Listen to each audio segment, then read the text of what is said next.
নমস্কার বন্ধুরা, food lover চ্যানেলে সবাইকে স্বাগত জানাই। আশা করি সবাই খুব ভালো আছেন। প্রথমেই জানাই সকলকে শুভ শারদীয়ার আন্তরিক শুভেচ্ছা অভিনন্দন। পুজো মানেই আনন্দ, হই হুল্লোড় আর ঠাকুর দেখা, আর সাথে সাথে থাকে জমিয়ে খাওয়া দাওয়া। তাই আজ নবমী স্পেশাল খাসির মাংসের পাতলা ঝোলের রেসিপি শেয়ার করব, যা গরম ভাতের সাথে খেতে অসাধারণ লাগে। এছাড়া লুচি, রুটি, পরোটার সাথে খেতেও খুবই ভালো লাগে। তাহলে চলুন আর দেরি না করে ঝটপট রেসিপিটি দেখে নিই। আশা করি আমার আজকের রেসিপি সবার খুবই ভালো লাগবে। খাসির মাংসের পাতলা ঝোল বানাবার জন্য এখানে 800 গ্রাম খাসির মাংস নিয়ে নিয়েছি। মাংসের টুকরোগুলো ঠিক এইরকম মিডিয়াম সাইজ করেই কাটা আছে। মাংসটাকে প্রথমে পরিষ্কার করে জলে ধুয়ে তারপর জলটা ঝরিয়ে রেখেছি। এইবার মাংসটাকে ম্যারিনেট করে নেব। তার জন্য দিয়ে দিচ্ছি 1 টিস্পুন লবণ, আর দিয়ে দিচ্ছি হাফ বাটি পরিমাণ টক দই। এবার লবণ আর টক দইটা দিয়ে খুব ভালো মতো মাংসের পিসগুলোকে মেখে নিচ্ছি।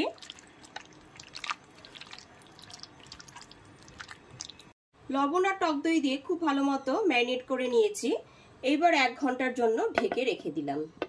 রান্নাটা করবার জন্য 4টে মিডিয়াম সাইজের আলুর ভালো করে খোসাটা ছাড়িয়ে নিয়ে তারপর ভালো করে জলে ধুয়ে এইরকম হাফ করে কেটে নিয়েছি। আর এখানে একটা মশলার পেস্ট রেডি করে নেব। তার জন্য নিয়ে নিয়েছি 3টে মিডিয়াম সাইজের পেঁয়াজ। পেঁয়াজটাকে এইরকম হাফ করে কেটে নিয়েছি। 4টে কাঁচা লঙ্কা, ঝালটা অবশ্যই আপনারা আপনাদের স্বাদ অনুযায়ী দেবেন। আর এখানে 15টা রসুনের কোয়া নিয়েছি, আর 1 ইঞ্চ আদা নিয়েছি। আদাটাকেও টুকরো করে কেটে নিয়েছি। পেঁয়াজ, কাঁচা লঙ্কা, আদা, রসুনের একটা পেস্ট বানিয়ে নেব। রান্নাটা করবার জন্য গ্যাসের উপর একটা কড়াই বসিয়ে কড়াইটা খুব ভালো মতো গরম করে নিয়ে এতে দিয়ে দিচ্ছি 5 টেবিল চামচ সর্ষের তেল। এবার তেলটা খুব ভালো মতো গরম করে নেব। এখানে তেলটা খুব ভালো মতো গরম হয়ে গেছে। এরপর হাফ করে কেটে রাখা আলুগুলোকে দিয়ে দিচ্ছি। সমস্ত কেটে রাখা আলু টুকরোগুলো দিয়ে দেওয়ার পর এতে দিয়ে দিচ্ছি হাফ টিস্পুন লবণ আর হাফ টিস্পুন হলুদ গুঁড়ো। লবণ আর হলুদ গুঁড়োটা দিয়ে গ্যাসের ফ্লেমটা মিডিয়ামে রেখে আলুগুলোকে লাল করে ভেজে নেব।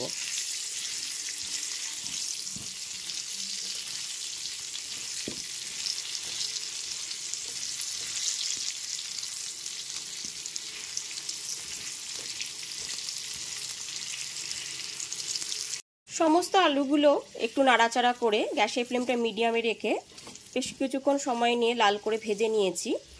আলুগুলো এখানে ভাজা হয়ে গেছে। এবার আলুগুলো তেল থেকে তুলে নেব। সমস্ত আলুগুলো ভেজে তুলে নেওয়ার পর ওই একই তেলের মধ্যে ফোড়নে দিয়ে দিচ্ছি 2টো তেজপাতা,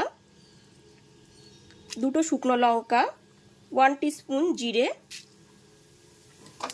এবার গ্যাসের ফ্লেমটা লোতে রেখে হালকা করে ফোড়নটা ভেজে নিচ্ছি।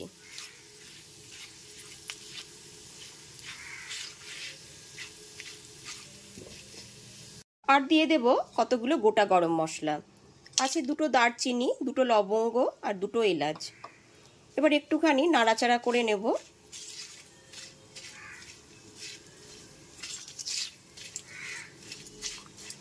একটু নাড়াচাড়া করে নেওয়ার পর এর মধ্যে দিয়ে দিচ্ছি 1 টিস্পুন চিনি। ফোড়নটা দেওয়ার পর তেলের ওপর যদি এরকম অল্প একটু চিনি দেওয়া হয় তাহলে ঝোলের কালারটা কিন্তু খুবই ভালো আসে। চিনিটা যতক্ষণ না পর্যন্ত ক্যারামেলাইজ হয়ে যায় ততক্ষণ পর্যন্ত একটু অপেক্ষা করব। গ্যাসের ফ্লেমটা কিন্তু এখন লোতেই আছে।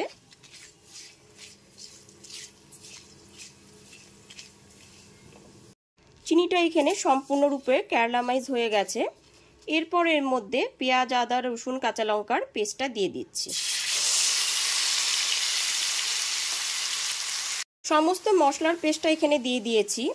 এখানে 800 গ্রাম মাংসের জন্য 3টে মিডিয়াম সাইজের পেঁয়াজ, 15টা রসুনের কোয়া, 1 ইঞ্চ আদা আর 4টে কাঁচা লঙ্কাকে মিক্সারের পেস্ট করে তবে এখানে দিয়ে দিয়েছি। আপনারা যেই পরিমাণ মাংসটা নেবেন সেই পরিমাণেই মশলাটা বাড়িয়ে কমিয়ে মিক্সার জারে পেস্ট করে নেবেন। এবার গ্যাসের ফ্লেমটা মিডিয়ামে রেখে খুব ভালো করে মশলাটা থেকে যতক্ষণ পর্যন্ত কাঁচা গন্ধ চলে যাচ্ছে ততক্ষণ পর্যন্ত খুব ভালো মতো কষিয়ে নিচ্ছে।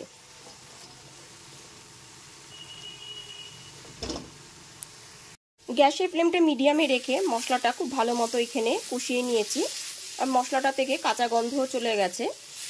এরপর এতে দিয়ে দিচ্ছি স্বাদ মতো লবণ, দিয়ে দিচ্ছি 1 টিস্পুন হলুদ গুঁড়ো, 1 টিস্পুন জিরের গুঁড়ো, আর খুব সুন্দর একটা কালার আনার জন্য দিয়ে দেব 2 টিস্পুন কাশ্মীরি লঙ্কার গুঁড়ো।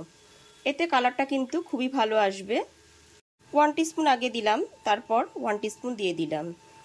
এবার সামান্য একটুখানি জল দিয়ে মশলাটাকে খুব ভালো মতো একটু সময় নিয়ে কষিয়ে নিতে হবে। গ্যাসের ফ্লেমটা মিডিয়ামে রেখে যতক্ষণ না পর্যন্ত মশলাটা থেকে তেল ছেড়ে আসছে ততক্ষণ পর্যন্ত খুব ভালো মতো কষিয়ে নিতে হবে। মশলাটা এখানে দেখুন খুব সুন্দর করে কষিয়ে নিয়েছি, মশলাটা থেকে তেলও ছেড়ে এসছে। এরপর এর মধ্যে ম্যারিনেট করা মটনগুলোকে দিয়ে দিচ্ছি। দই আর লবণ দিয়ে ম্যারিনেট করা সমস্ত মটনগুলোকে দিয়ে দিচ্ছি। খাসির মাংস যদি এইরকম একটু দই দিয়ে ম্যারিনেট করে রাখা হয় তাহলে কিন্তু খুবই তাড়াতাড়ি সেদ্ধ হয়ে যায়।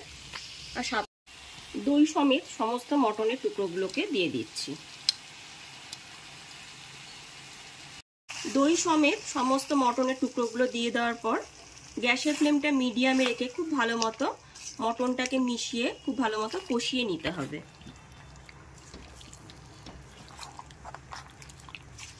সমস্ত মটনটা খুব ভালো মতো মিশিয়ে নেবার পর গ্যাসের ফ্লেমটা মিডিয়ামে রেখে একটু সময় নিয়ে মটনটা ঢাকা চাপা দিয়ে খুব ভালো করে কষিয়ে নিতে হবে।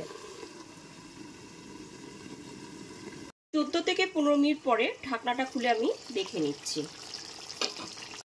এরপর খুব ভালো মতো উপর থেকে নিচে একটুখানি নেড়ে নিচ্ছি। এখানে দেখুন খুব ভালো মতন মটনটা এখানে কষিয়ে নিয়েছি। মটন যদি এইরকম একটু কষিয়ে রান্না করা হয় তাহলে তার স্বাদটা কিন্তু খুবই অসাধারণ হয়। এখানে সমস্ত মাংসটা খুব ভালো মতো মশলার সাথে কষিয়ে নিয়েছি, মশলাটা থেকে তেলও ছেড়ে এসছে।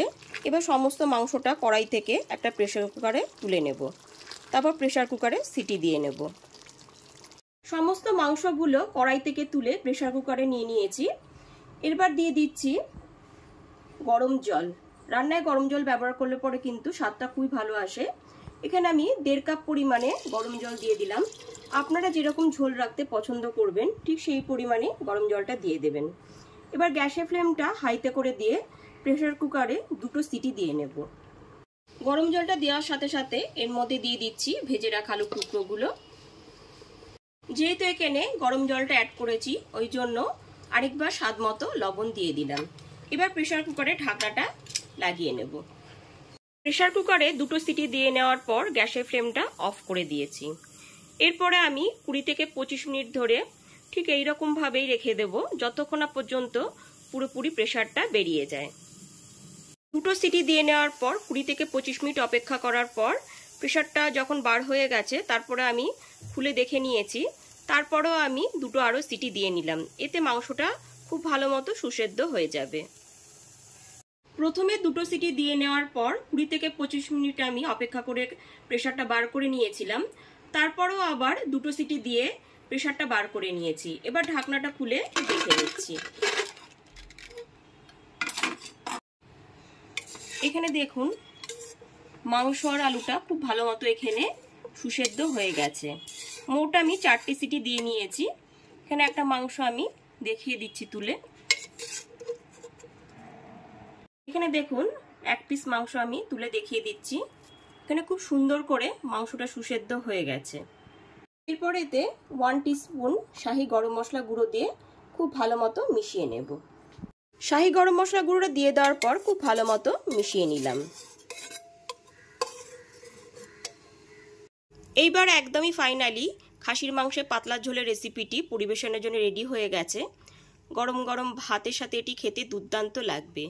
এছাড়া লুচি, রুটি, পরোটার সাথেও খেতে ভালো লাগবে। তাহলে অবশ্যই পুজোর দিনে আমার মতন করে খাসির মাংসের পাতলা ঝোলের রেসিপিটি বাড়িতে বানিয়ে ফেলুন। আর রেসিপিটি ভালো লাগলে লাইক, কমেন্ট এবং অনেক বেশি বেশি করে শেয়ার করবেন। আর চ্যানেলটি অবশ্যই সাবস্ক্রাইব করে বেল বাটনটি প্রেস করে দেবেন, তাহলে সমস্ত ভিডিও নোটিফিকেশন সবার আগে আপনার কাছেই পৌঁছে যাবে। তাহলে আজ এই পর্যন্তই, আবার হাজির হয়ে যাব নতুন কোনো রেসিপি নিয়ে। সবাই খুব ভালো থাকবেন, সুস্থ থাকবেন। ধন্যবাদ।